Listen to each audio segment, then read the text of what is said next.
এ ভাই ওখান থেকে নিলি না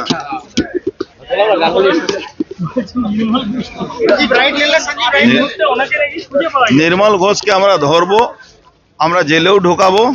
পুলিশ প্রশাসন নিজের কাজ করছে, নির্মল ঘোষ বাঁচবেন না, এটা আমি আপনাকে বলতে পারি। ঋতব্রত তৃণমূলে যান বা পাকিস্তানের তৃণমূলেতে যান, আমাদের কোনো যায় আসে না। অভয়া যে খুন হয়েছিল তার ডেড বডি পাচার করেছিলেন উনি, মনীষ শুক্লা খুন করিয়েছিলেন উনি, এই দুটো কেস লটারির টিকিট কেড়ে নিয়েছিলেন উনি, এই তিনটে চারটে এরকম অনেক রকম কেস আছে, সেই কেসে ওনাকে জেলে ঢুকতে হবে। ঋতব্রত সঙ্গে দেখা করতে গেছেন, ঋতব্রত পরে ডিনাই করলেন।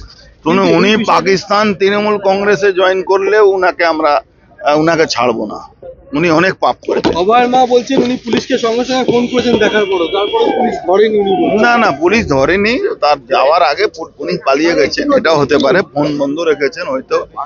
ধরা পড়বেন, যাবেন কোথায়? সময়